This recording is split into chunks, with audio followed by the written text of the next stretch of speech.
Assalamualaikum warahmatullahi wabarakatuh. A'udzubillahi minasyaitonir rajim. Bismillahirrahmanirrahim. Alhamdulillahi rabbil alamin. Wassalatu wassalamu ala asyrafil anbiya'i wal mursalin. Sayyidina maulana wa nabiyyina wa habibina wa syafi'ina wa qudwatina wa uswatina Muhammadin sallallahu alaihi wasallam wa ala alihi wa ashabihi ajma'in. Allahumma faqihna fi din waftah alaina futuhal arifin waj'al a'malana khalisatan liwajhikal karim ya arhamar rahimin. Allahumma iftah alaina hikmatak wanshur alaina min khazain rahmatika ya arhamar rahimin. Rabbi shrah li sadri wa yassir li amri wahlul 'uqdatam min lisani yafqahu qawli walhamdulillahi rabbil alamin. Amin. Qala al-musannif rahimahullahu ta'ala wa nafa'ana wa iyyakum bi'ulumihi fid dharain amin. Alhamdulillah. Pertama dan selamanya marilah sama-sama kita panjatkan setinggi-tinggi kesyukuran kita kehadrat Allah Subhanahu wa taala, kerana pada malam ini Allah Taala masih lagi memberikan kesempatan kepada kita. Allah Taala masih lagi memberikan kepada kita segala nikmat daripada nikmat-nikmat yang dikurniakan kepada sekalian hamba-hambanya. Iaitulah daripada nikmat, dua nikmat yang terbesar, daripada nikmat iman dan juga nikmat Islam. Kemudian nikmat-nikmat lain yang melengkapi kehidupan kita, antaranya nikmat kesihatan. Sihat tubuh badan, boleh pakat buat amal ibadat kepada Allah Subhanahu wa taala. Boleh hadir sembahyang berjemaah maghrib pada malam ini dan insya-Allah sembahyang isyak juga. Kemudian berada dalam majlis ilmu yang dikatakan oleh para ulama sebagai raudhatun min riyadil jannah, satu taman daripada taman-taman syurga. Mudah-mudahan kehadiran kita pada malam ini Allah Ta'ala catatkan sebagai kehadiran yang boleh memberikan kepada kita ganjaran pahala untuk kita bawa menghadap Allah Subhanahu wa Ta'ala pada hari akhirat nanti insya-Allah. Tuan-tuan, puan-puan yang dirahmati oleh Allah Subhanahu wa Ta'ala, insya-Allah pada malam ini kita sambung lagi kuliah kita daripada kitab Faridatul Faraid fi Ilmil Aqaid. Dan alhamdulillah pada kuliah yang lepas telah pun kita sebut tentang apakah yang dikatakan sebagai pengenalan ataupun ta'rif ataupun maksud yang dikatakan daripada ilmu tauhid. Kemudian daripada bicara ilmu tauhid juga faedah pada ilmu tauhid. Kemudian telah pun kita sebut bersama pada kuliah yang lepas juga tentang apakah yang dikatakan sebagai tanda agama. Yang pertama iaitulah sah i'tiqad, iaitu jazam dengan barang yang diiktikad oleh ahli sunnah. Dan yang kedua, tanda daripada agama itu iaitulah benar qasad, iaitulah niat menunaikan ibadat dengan ikhlas. Insya-Allah pada malam ini kita sambung pada tanda agama yang ketiga pada muka surat sebelah. Di muka surat sebelah baris yang ketiga daripada atas ke bawah. Ketiga, makna kata ketiga iaitulah ketiga daripada segala tanda agama Islam.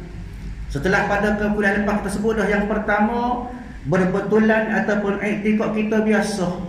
Makna kata i'tikad kita biar kemah berbetulan dengan ahli akidah ahli sunnah wal jamaah. Dan apakah yang dikatakan sebagai akidah yang sah, iaitulah akidah i'tiqadun jazim. I'tikad simpulan yang kemah-keming kita pegang. I'tikad yang kita percaya dengan sebetul-betulnya. Tidak ada daripada penyakit zon. Zon tu apa dia? Zon iaitulah sangka kita cahaya 30, tak cahaya 70. Mana banyak tak cahaya tu dipanggil zon. Tak say tu.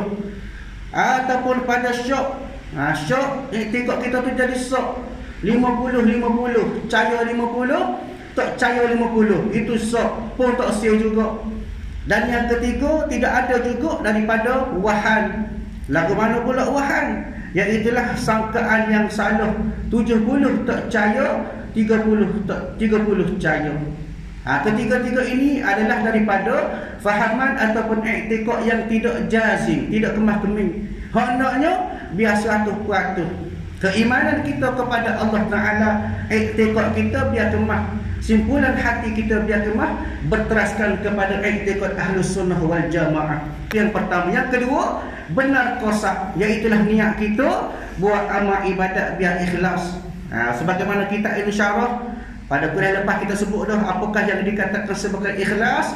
Maka yang ketiga daripada tanda agama, menyempurnakan janji. Gapo dia menyempurnakan janji? Iaitulah janji kita dengan Allah Ta'ala. Gapo dia? Iaitu mengerjakan segala yang disuruh. Bila kita janji, kena pergilah pada janji kita tu. Sebagaimana janji kita kata ulama, janji kita pada alam arwah. Janji kita dengan Allah Ta'ala sebagaimana Nabi Adam alaihi wassalatu wassalam memberi jaminan bahawasanya kita akan buat segala perintah Allah Ta'ala, tinggal segala larangan Allah Ta'ala. Maka kita sebagai umat sebagai umat manusia kena pergi pada janji tersebut. Maknanya dalam hati kita biar mari berasa nak mengekali janji kita dengan Allah Ta'ala, iaitulah mengerjakan segala yang disuruh. Janji kena pergi molek janji. Sebagaimana kata Nabi SAW, satu hadis Nabi SAW kepada kita bagi orang yang tak pergi pada janji. Kata Nabi SAW, an Abi Hurairah radhiyallahu anhu, an Nabi SAW qala, ayatul munafiq thalathun, idza haddatha kadzaba, wa idza wa'ada akhlafa, wa idza tumina khana. Satu tanda kepada kita tentang ciri-ciri orang munafik. Gapo dia? Kata Nabi SAW, tanda orang munafik itu ada 3. Gapo dia? Yang pertama, bila mana dia berbicara, idza haddatha kadzaba, dia berlauk. Dia kecek, dia menipu.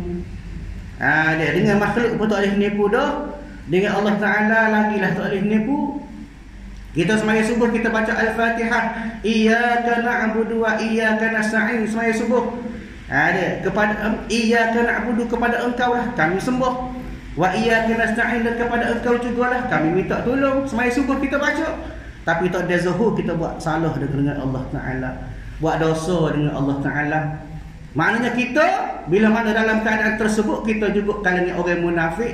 Bila kita kecek, kita nipu. Dia tipu diri sendiri, hak tu hak berat. Dia janji dengan Allah Ta'ala lain, buat lain. Maknanya yang pertama, orang munafik bila mana dia kecek, dia belawak semacam Allahu Rabbi. Yang ni pijak kita ni kapal lain lah, kapal ni bagus belakang, tak aja pelawak. Maknanya ciri-ciri orang munafik yang pertama, bila kecek dia menipu.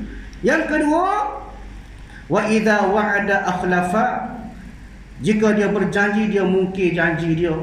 Hak ni nak kait dengan ayat tadi. Bila janji dia mungkir, dia tak ikut hak dia janji. Janji pukul 10, pukul 12 baru sapa. Dia janji Melayu. Maknanya tidak menepati janji. Ini pun ciri-ciri orang munafik juga. Yang ketiga, wa idza tumina khana, kata Nabi, dan jika diberi amanah dia khianat. Dia orang percaya ke dia, dia beri amanah ke dia, harap ke dia, tiba-tiba dia ni harap ke pagar makan padi, kata Piramli ni. Maknanya orang harap dia percaya kepada dia, tapi dia merosakkan amanah yang diberikan. Dia khianat pada amanah orang beri kepada dia. Ini juga tanda-tanda orang munafik. Kita kena ingat bahawa orang munafik ini berat di sisi Allah Ta'ala. Bagaimana Allah Ta'ala sebut pada surah At-Taubah, wa'adallahul munafiqina wal munafiqat wal kuffar nar jahannam khalidina fiha hiya hasbuhum wa la'anahumullahu wa lahum 'adzabun muqim. Allah Ta'ala sebut dalam surah At-Taubah ayat 68, kata Allah Ta'ala telah menjanjikan, Allah Ta'ala cededah kepada siapa? Orang-orang munafik, tak kira lah laki-laki ataupun perempuan, dan bagi orang kafir juga gapo dia? Dengan neraka Jahannam. Pihak cededah kita tu. Mereka kekal di dalamnya, dan cukuplah neraka itu bagi mereka. Allah melaknat mereka dan mereka mendapat azab yang kekal. Ini peringatan kepada kita. Bila mana kita kecek, jangan nipu. Bila mana kita janji, kita kena turut. Bila mana orang beri amanah, kita kena buat jalan ke betul-betul amanah orang beri. Maknanya, bagaimanakah yang ketiga yang dikatakan oleh pengarang kita ini, Syekh Ahmad bin Muhammad Azin Al-Fatani, dalam kitab Faridatul Faraid ini menyatakan bahawa tanda agama, iaitu yang ketiga, kita kena buat janji kita tu. Allah Ta'ala sebut banyak berkenaan janji dalam Quran ni. Antaranya surah An-Nisa, Allah Ta'ala sebut, innal munafiqina fid darkil asfali minan nar walan tajida lahum nasira. Sesungguhnya mereka itu ditempatkan di dalam tingkatan paling bawah dalam api neraka, dan kamu tidak akan mendapat seorang pun penolong bagi mereka. Ini balasan orang-orang mungkin janji belaka ni. Dia. Begitu juga Allah Taala sebut, wala taqrabu malal yatimi illa billati hiya ahsan hatta yablugha ashuddah wa awfu bil ahdi innal ahda kana mas'ula, kata Allah. Dan janganlah kamu mendekati harta anak yatim kecuali dengan cara yang lebih baik sampailah dia dewasa. Dan hak ni hak kita nak sebut gapo dia? Wa awfu bil ahdi. Gapo dia? Penuhilah janji, kerana janji itu pasti diminta pertanggungjawab. Gapo hak kita janji atas dunia boleh tehal janji. Dia nak we go tu nak we go ni. Dia mu buat gini aku begini. Kita janji dah dengan orang gini sekian. Dia ni makan cara politik. Bukan tempat kita ni politik lain. Bila janji nak we go tu boleh bitel macam-macam dia janji. Tapi bila sampai masa dia tak menunaikan janji, maka bagaimana Allah Ta'ala sebut, dicadangkan api neraka kepada mereka-mereka yang menunaikan janji.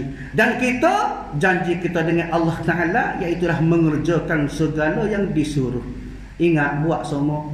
Bukan setakat mengerjakan segala yang disuruh, yang dikatakan sebagai amar ma'ruf. Bukan setakat kita buat, kita ajak orang buat sekali. Sebab itu Allah Ta'ala sebut dalam Quran, kuntum khaira ummah. Kamu ni dikatakan sebagai sebaik-baik ummah.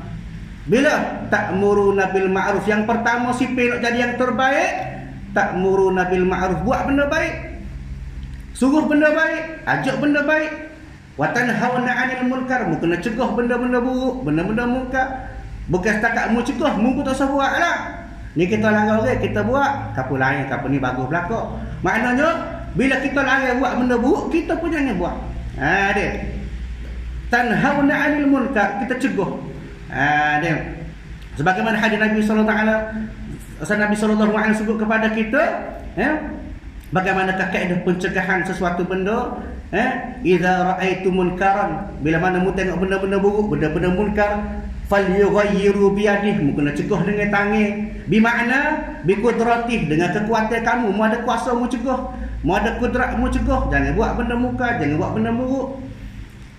Fa in lam yastati' fa bilisanih, mu tak mampu nak sekat dengan tangan, mu tak mampu nak sekat dengan kuasa, fa bilisanih, mu kena tegur, mu kena lari, royak dia jangan buat gitu.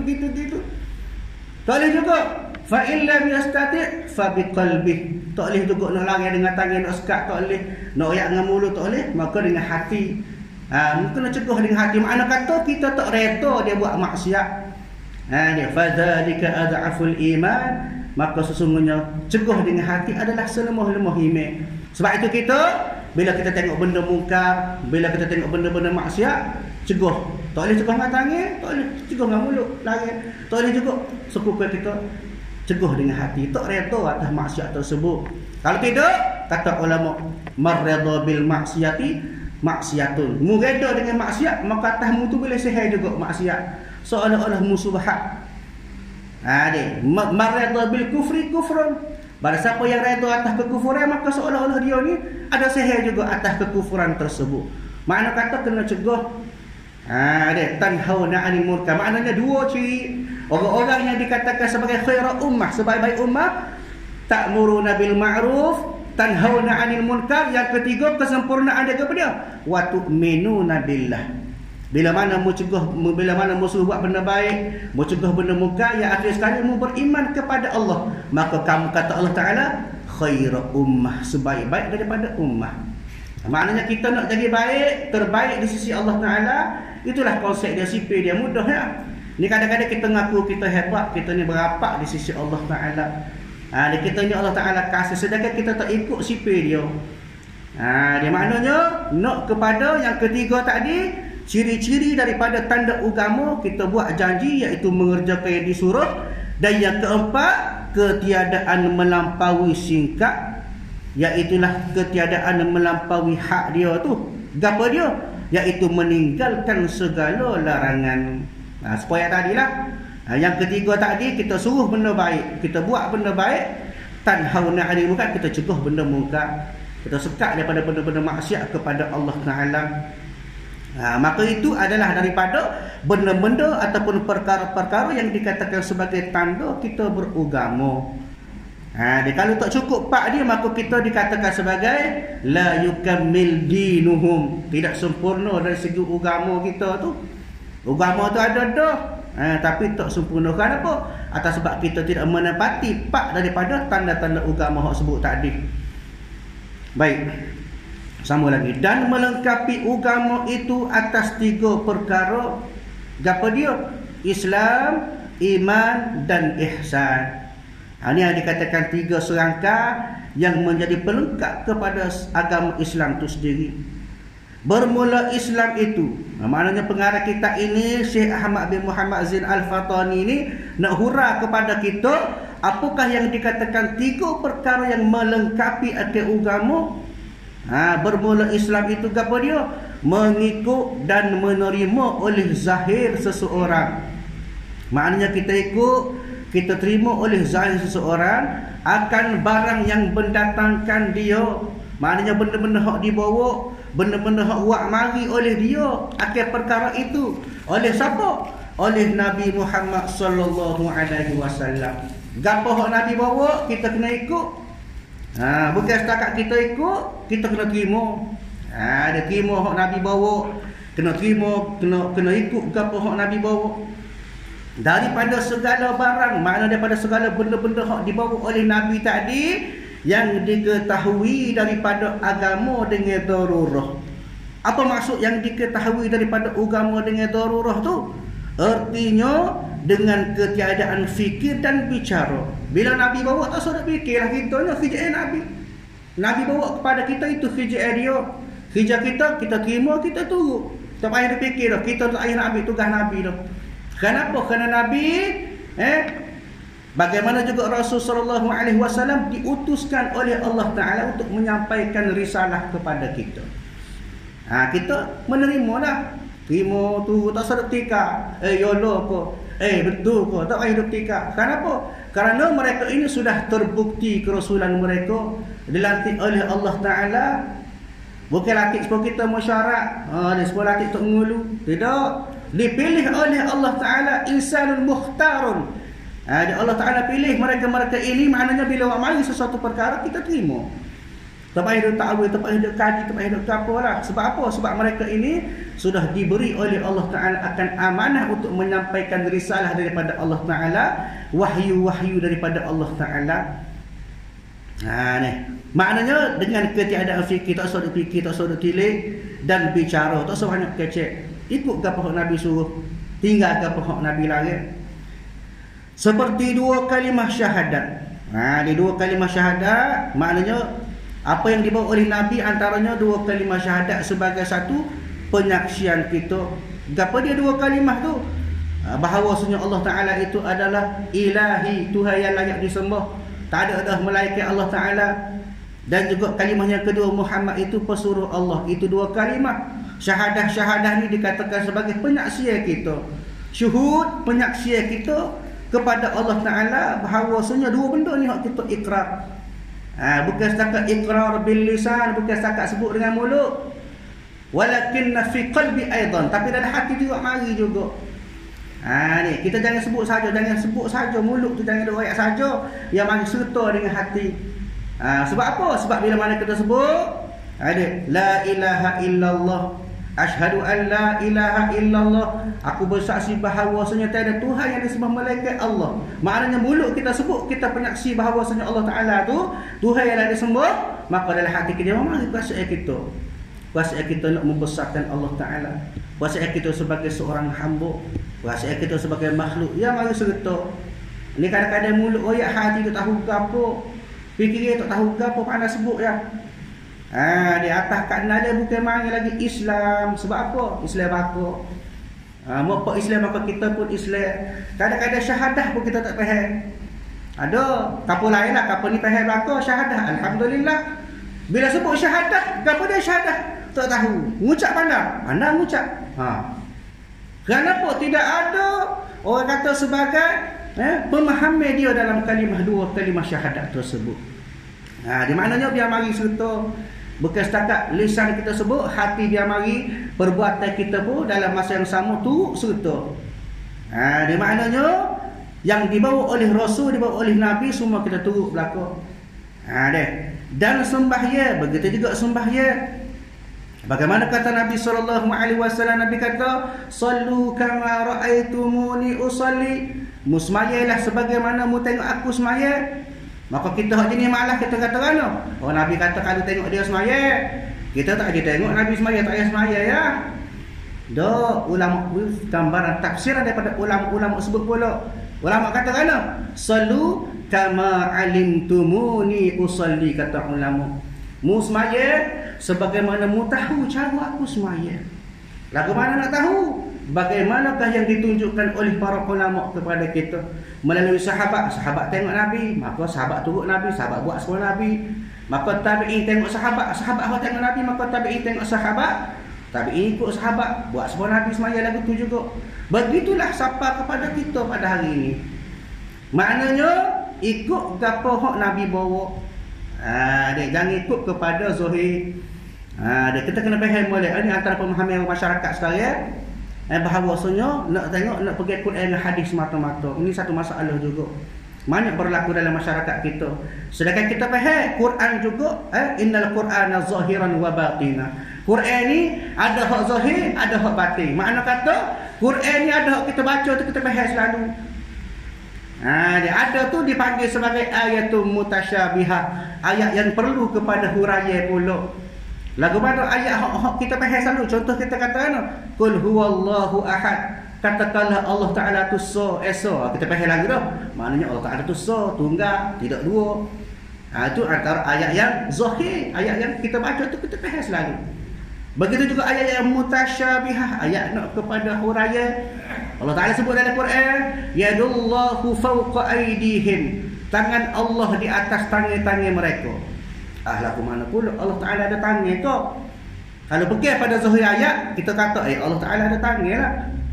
Boleh kata kita tak boleh. Sebab apa? Allah Taala tidak menyerupai makhluk. Laisa kamitslihi syai'un, tidak sama oleh Allah Taala akan sesuatu. Maka nak kepada huraian. Siapa dia huraiannya? Para ulama. Kalau Quran tak, orang panggil sebagai mufassirin, ahli tafsir. Kalau hadis tak, dipanggil sebagai muhaddisun, ahli hadis. Maka mufassirin dan juga muhaddisin daripada kalangan para ulama. Nak biar kita faham, jangan tengok kepada zahir semata-mata. Maknanya apa yang Nabi bawa kepada kita, kita kena turut tanpa kita fikir, tanpa kita tak payah duk takwil. Daripada syahadah tadi, daripada semaya semua Tuhan Nabi buat, kena turut. Dan dikehendaki dengan mengikut dan menerima itu. Apa dia maksud dia nya? Mengaku lidah. Mana kata tasdiqu bil lisan, kita mengaku dengan lidah, kita sebut dengan lidah dengan barang yang tersebut itu dan tiada menolakkan dia. Jangan duduk menapi hak Nabi bawa, hak Rasul bawa kepada kita. Dan jika tiada diamalkan dia sekalipun, kita tak buat sekalipun, jangan duduk menapi. Seperti lagu mana? Seperti meninggal ia, mana tak buat dia, akan sembahyang dan umpamanya selama-lama. Contohnya kita kata kita tahu Nabi buat mari semaya kepada kita. Satu perintah daripada Allah Ta'ala diwahyukan kepada Nabi ataupun disampaikan kepada Nabi untuk Nabi royak kepada kita. Maknanya benda tu satu kewajipan kepada kita.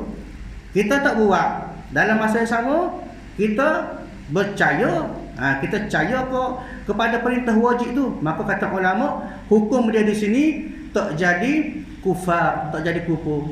Kita kena ingat, ibadat kalau kita menafi wajib dia, maka jadi kufur. Kenapa? Kerana kita langgar perintah Allah Ta'ala tu. Kita lawan Tuhan tu, maka kufur hukum dia. Kalau kita menerima, semaya tu wajib, tapi saja ya aku malah, maka waktu kata ulama hukum dia fasik, dosa besar. Dia maknanya jangan menafi.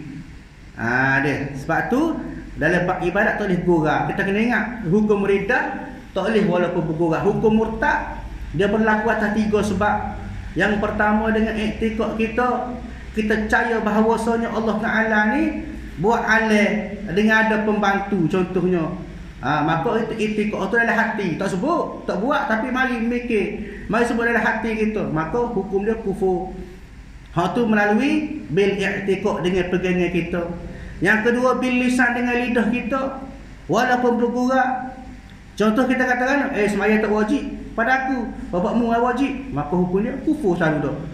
Hak ni dengan bil ijma', dengan sepakat ulama mengatakan bahawasanya kufur. Sebab apa? Pasal dia nafi perintah daripada Allah Ta'ala. Hak tu dengan lisan, dengan lidah kita, walaupun kita bergerak sekalipun. Yang ketiga bil af'al, dengan perbuatan kita. Kita merendah-rendahkan Islam sebagai contoh. Dia masuk masjid dengan selipar, buat video nak suara nampak, kita ni dalam keadaan kita ni nak ayat sebahasanya masjid ke musalla ni ke sebagai satu tempat yang biasa, tidak mulia. Maka kalau hukum kita nak merendah-rendahkan martabat, kita nak menghinakan Islam, kita nak menghilangkan tempat ibadat rumah ibadat orang Islam, maka hukum dia jatuh pada kufur walaupun bergurau. Sebab itu kena ingat molek. Jadi maknanya sebagaimana pengarang kita sebut saat ni, selagi mana tak menafi tak apa, tapi jadi fasik. Bukan maksud tak apa tu boleh buat dak, hukum dia berdosa. Tetapi kalau dia tinggal atas sebab dia ni engkar, sembahyang tak wajib, maka hukum dia kufur. Bila kufur maka kena tajdidus syahadah, kena mengucap semula. Tapi kita kena ingat, orang murtad, orang keluar daripada agama Islam, Allah Ta'ala kata dihapuskan segala amal kebajikan dia, tetapi dikekalkan segala kejahatan dia. Ibarat kata segala pahala yang dia buat sepanjang hidup jadi kosong, tapi dosa lekat ada lagi walaupun dia taubat semula. Kena ingat molek, jaga molek, orang panggil i'tiqad kita, jaga semolek akidah kita supaya tidak geleceh. Nak buat apa-apa jangan buat secara tidak berfikir. Lah ni mudah kadang-kadang dia cerita-cerita dalam TV, walaupun berlakon jatuh murtad tanpa sedar. Ramai orang pandang ringan. Sebab itu kita kena berhati-hati, jangan gurau. Kalau berasa tak si kecil benda-benda hak molek, duduk dia. Itu cara dia. Baik, maknanya benda hak Rasul bawa kepada kita jangan menafikan dia. Kalau malah tu saat kita nak buat nyakit kita dah manusia ni malah. Kapo lain lah, kapo ni rajin berlaku, alhamdulillah. Maknanya sudah biasa, tapi bila mana kita buat maksiat, banyak ke bertaubat kepada Allah Ta'ala atas silap kita, atas maksiat kita, atas dosa kita, kena taubat kepada Allah Ta'ala. Tapi dalam masa yang sama, kita kena beriktikad bahawa segala yang dibawa oleh Rasul, segala yang dibawa oleh Nabi kepada kita, kita kena terima berlaku. Baik. Dan segala rukun Islam itu 5 perkara. Maknanya rukun Islam, rukunun min arkani dinil Islam. Rukun Islam sebagaimana hadis Nabi SAW disebut kepada kita, bunyal Islamu ala khamsin, syahadatu an la ilaha illallah wa anna Muhammadar Rasulullah, wa iqamas salah, wa ita'iz zakah, wal hajj, wa shaumi Ramadan. Kata Nabi SAW bahawasanya Islam itu dibina atas 5 perkara, 5 sebab, 5 tunjang, 5 asas dalam agama. Apa dia? Syahadah, syahadatu alla ilaha, kita bersyahadah, kita bersaksi bahawasanya Allah Ta'ala itu Tuhan kita, tak ada layak disembah melainkan Allah Ta'ala, dan juga Nabi Muhammad pesuruh Allah. Itu syahadah. Wa iqamas salah, kemudian kita mendirikan sembahyang. Wa ita'iz zakah, kita mengeluarkan zakat, bayar zakat. Wal haji, kita mengerjakan haji. Wa shaumi Ramadan, kita puasa bulan Ramadan. Maknanya inilah yang dikatakan sebagai 5 tunjang ataupun 5 asas dalam agama Islam. Pertama, apa dia? Bersaksi, maknanya bersyahadah, buat penyaksian kita bahawa tiada Tuhan melainkan Allah Ta'ala. Tak ada dah. Sebagaimana dalam kitab Faridatul Faraid ini, pada nanti kita akan jumpa lah dalam kitab ni juga disebut bahawasanya Allah Ta'ala itu bersifat dengan istighna dan iftiqaru ilaih. Pada muka surat yang ke-14 kitab Jawi, kitab Faridah ni juga disebut kepada kita bahawasanya la ilaha illallah. Apa dia la ilaha illallah? Pengarang sebut kepada kita la mustaghniya an kulli ma siwa wa la muftakiran ilaih kullu ma'dahu illallah. Tidak adalah yang terkaya daripada tiap-tiap barang yang lain, yang berkehendak kepadanya oleh tiap-tiap barang yang lain, melainkan zat yang bernama Allah Ta'ala itulah yang bersifat dengan istighna, iaitu terkaya, dan iftiqarun ilaih, dan berkehendak kepadanya oleh tiap-tiap barang yang lain. Kita kena ingat sipir dia mudah. Bila mana sebut terkaya, mana tak berhajat dah pada benda lain. Dan dalam masa yang sama, berhajat kepadanya oleh tiap barang yang lain. Makna kata bila kita kaya, kita tak sedia benda lain sebab kita ada belakang dah. Kalau kita sendiri pun kita rasa nak kegah tu, nak kegah ni, maknanya tak kaya lagi lah tu. Sebab apa? Pasal tak penuh lagi impian kita, tak boleh berlaku lagi. Adapun terkaya Allah Ta'ala, terkaya bagi segala-galanya, makna tidak berkehendak dah benda lain. Dan iftiqarun ilah, dia berhajat kepada dia akan segala benda yang lain. Itu sifat dipanggil sebagai sifat istighna, terkaya. Maknanya Allah Ta'ala itu bersifat dengan istighna dan iftiqaru ilah. Itu maksud kalimah la ilaha illallah. Maknanya tidak ada Tuhan yang disembah melainkan Allah Ta'ala. Bahawasanya Allah Ta'ala itulah yang bersifat dengan terkaya. Maknanya taksir pada benda lain. Dan iftiqaru ilah, berkehendak kepada dia oleh tiap-tiap barang yang lain. Maknanya semua daripada segala kainat, segala benda-benda yang ada ni semua berhajat kepada Allah Ta'ala. Makna kata semua benda lain daripada Allah Ta'ala itu tidak terkaya lah. Ni insyaAllah kita akan belajar juga dalam muka surat-surat kehadapan lah. Jadi maknanya penyaksian kita bahawa Allah Ta'ala itu adalah tiada Tuhan yang disembah melainkan Allah Ta'ala, dan bahawa Muhammad, mana Nabi Muhammad itu pesuruh Allah. Dan ini rukun tertentu. Maknanya ini adalah rukun khusus kepada dengan orang kafir yang menghendaki masuk agama Islam. Orang yang nak masuk Islam, pokok mana pun kena mengucap, kena syahadah sebagai tiket ataupun pintu untuk masuk kepada agama Islam. Bukan setakat orang yang nak masuk Islam saja, orang yang murtad sekalipun kena baru syahadah, kena minta tiket semula nak masuk dalam agama. Maknanya sebagai satu rukun khusus. Yang kedua, mendirikan sembahyang 5 waktu.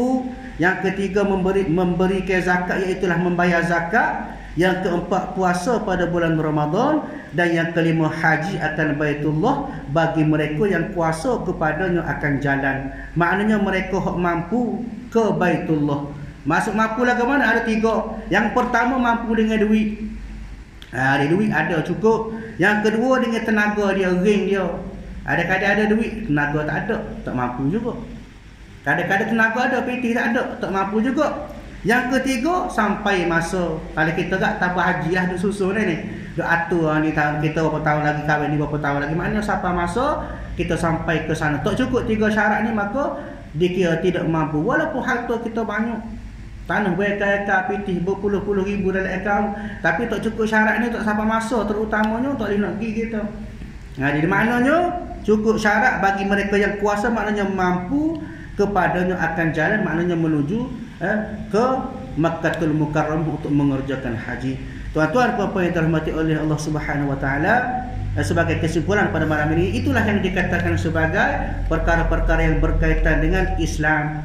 InsyaAllah pada kuliah yang akan datang kita akan bincang tentang iman pula, bagaimana i'tikad kita insyaAllah. A'udzubillahi minasyaitonirrajim. Bismillahirrahmanirrahim. Alhamdulillahirabbil alamin wassalatu wassalamu ala asyrafil anbiya'i wal mursalin wa ala alihi wa ashabihi ajma'in. Allahumma inna nas'aluka ridhaka wal jannata wa na'udzubika min sakhatika wan nar. Allahumma innaka 'afuwun karim tuhibbul 'afwa fa'fu 'anna wa 'an walidina wa 'an jami'il muslimina wal muslimat wal mu'minina wal mu'minat bi rahmatika ya arhamar rahimin. Allahumma rabbana atina fid dunya hasanah wa fil akhirati hasanah wa qina 'adzaban nar. Fa sallallahu ala sayyidina Muhammad wa ala alihi wa ashabihi ajma'in walhamdulillahi rabbil alamin. Assalamualaikum warahmatullahi wabarakatuh.